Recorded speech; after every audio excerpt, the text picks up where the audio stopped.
जाग उठा भारत के चंद्रयान-3 का विक्रम लैंडर।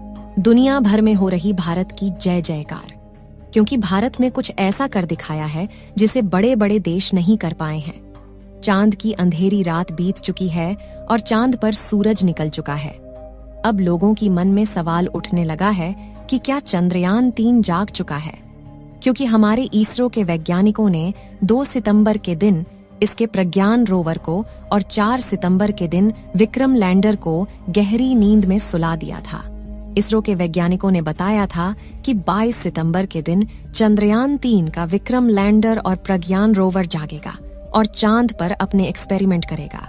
लेकिन जैसा कि आप सभी को मालूम होगा कि 22 सितंबर आ चुका है और लोगों के जहन में सवाल उठ रहा है कि क्या विक्रम लैंडर जाग चुका है और चंद्रयान-3 जागने के बाद चांद पर क्या करेगा। इस सवाल का जवाब जानने के लिए वीडियो के अंत तक अवश्य बने रहे।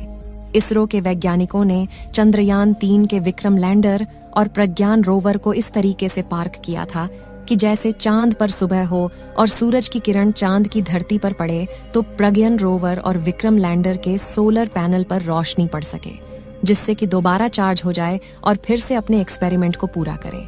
चांद के दक्षिणी ध्रुव पर 4 सितंबर के दिन रात होना शुरू हो गई थी। जैसा कि आपको मालूम होगा कि चांद पर पृथ्वी के 14 दिन के बराबर 1 रात और 1 दिन होता है। चांद पर रात 14 दिनों तक होने के कारण चांद की धरती का तापमान काफी ज्यादा घट जाता है, यानी कि रात के समय चांद का तापमान लगभग -250 डिग्री सेल्सियस तक पहुंच जाता है और -250 डिग्री सेल्सियस तापमान के कड़ाके की ठंड में किसी भी इलेक्ट्रिक इंस्ट्रूमेंट का काम कर पाना संभव नहीं है। इसलिए इसरो के वैज्ञानिकों ने विक्रम लैंडर और प्रज्ञान रोवर को स्लीप मोड में डाल दिया था। चांद की कड़कती ठंड से बचने के लिए विक्रम लैंडर और प्रज्ञान रोवर को काफी ज्यादा इंसुलेटर जैसे पदार्थ का इस्तेमाल करके बनाया गया था, जिससे कि चांद पर पड़ने वाली कड़ाके की ठंड से चंद्रयान-3 के विक्रम लैंडर और प्रज्ञान रोवर पर ज्यादा असर न पड़े और वह सुरक्षित बने रहे, ताकि दोबारा से जब चांद पर सुबह हो तो ये दोबारा से काम कर सकें। विक्रम लैंडर और प्रज्ञान रोवर की बैटरी को चार्ज होने में कम से कम 3 दिन का समय लगता है। आप सोच रहे होंगे कि 22 सितंबर के दिन चांद पर सूरज उगा है तो लगभग 25 सितंबर तक उसकी बैटरी फुल चार्ज हो जाएगी और उसके बाद ही यह अपनी गहरी नींद से जागेंगे। लेकिन ऐसा बिल्कुल भी नहीं है। इसके लिए आपको बता दें कि चांद के दक्षिणी ध्रुव पर 19 सितंबर के दिन ही सूरज निकल चुका था और अब चांद पर सूरज को निकले करीब 3 दिन हो चुके हैं और अब तक चंद्रयान-3 के विक्रम लैंडर और प्रज्ञान रोवर की बैटरी पूरे तरीके से चार्ज हो चुकी है। विक्रम लैंडर और प्रज्ञान रोवर की बैटरी चार्ज होने के बाद बारी आती है वैज्ञानिकों को विक्रम लैंडर तक रेडियो सिग्नल भेजने की।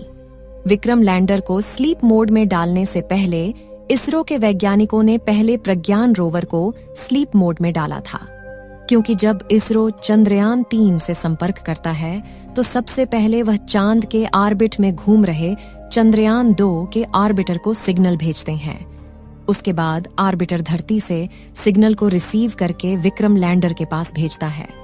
ऐसे में विक्रम लैंडर को पहले बंद नहीं किया जा सकता था, इसलिए प्रज्ञान रोवर को स्लीप मोड में डालने के बाद विक्रम लैंडर के सारे आउटपुट सिग्नल को बंद कर दिया गया था, लेकिन उसके रिसीवर को चालू रखा गया था, जिससे जब चांद पर सुबह हो और उसकी बैटरी पूरी तरीके से चार्ज हो जाए तो जब वैज्ञानिकों के द्वारा रेडियो सिग्नल भेजा जाए, उसके बाद धरती से भेजे गए रेडियो सिग्नल को रिसीव करके जाग जाए और उसके बाद प्रज्ञान रोवर को भी जगा दे।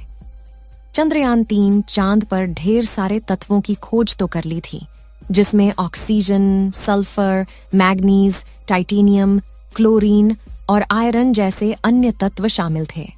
प्रज्ञान रोवर ने चांद पर लेजर डिटेक्शन के द्वारा ऑक्सीजन की खोज तो कर ली थी, लेकिन हाइड्रोजन की खोज कर पाना बाकी था।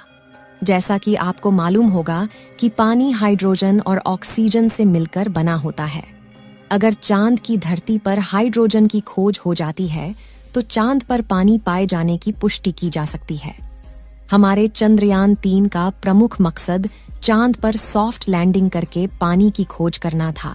आज के दिन वैज्ञानिकों के द्वारा विक्रम लैंडर के पास रेडियो सिग्नल को भेजा जाएगा, क्योंकि अब चंद्रयान 3 के विक्रम लैंडर की बैटरी पूरी तरह से चार्ज हो चुकी है और चांद पर सूरज को निकले लगभग 3 दिन हो चुके हैं। वैज्ञानिक विक्रम लैंडर को जगाने के लिए सही मौके का इंतजार कर रहे हैं, जिससे कि विक्रम लैंडर का टेम्परेचर भी सही सलामत हो जाए। जैसा कि हमने बताया कि चांद के दक्षिणी ध्रुव का रात में तापमान -250 डिग्री सेल्सियस पहुंच जाता है और अभी चांद पर सुबह हुए केवल 3 दिन हुआ है और अब 14 दिनों तक सूरज निकला रहेगा।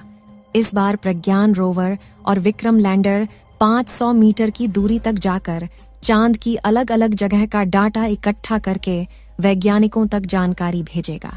लेकिन प्रज्ञान रोवर में केवल एक ही सोलर पैनल का इस्तेमाल किया गया है, जिससे उसकी दिशा को सही रखना काफी ज्यादा जरूरी होता है। जब प्रज्ञान रोवर एक्सपेरिमेंट करता है तो इसका विशेष ध्यान रखा जाता है कि जिस एंगल से सूरज की रोशनी आ रही हो, प्रज्ञान रोवर का सोलर पैनल उसी एंगल में सूरज की दिशा में रहे, जिससे कि लगातार उसकी बैटरी चार्ज होती रहे। जबकि विक्रम लैंडर में इसका ध्यान नहीं रखना होता है, क्योंकि विक्रम लैंडर को एक स्थान पर खड़े रहकर चांद की धरती का तापमान और प्लाज्मा रेडिएशन जैसे डाटा इकट्ठा करना होता है। अब आप सोच रहे होंगे कि जब उनकी बैटरी पूरी तरह से चार्ज हो चुकी है तो उन्हें अब जाग जाना चाहिए, लेकिन अभी तक वह चंद्रयान 3 क्यों नहीं जागा है? इसके लिए आपको बता दें कि आज के दिन चंद्रयान 3 को जगाने के लिए वैज्ञानिकों के द्वारा कमांड दी जाएगी, लेकिन अभी तक कोई भी सिग्नल नहीं भेजा गया है, इसलिए अभी भी चंद्रयान 3 का विक्रम सो रहा है। भारत के सभी लोगों में डर का माहौल है कि चंद्रयान 3 आज के दिन जागेगा या फिर नहीं। चंद्रयान 3 के दोबारा से जागने के लिए इस समय आपकी काफी ज्यादा दुआओं की जरूरत है, इसलिए कमेंट बॉक्स में चंद्रयान 3 के जागने की दुआएं करते रहे। इस वीडियो को एक लाइक जरूर करें और अपने मित्रों तक इस वीडियो को शेयर करें।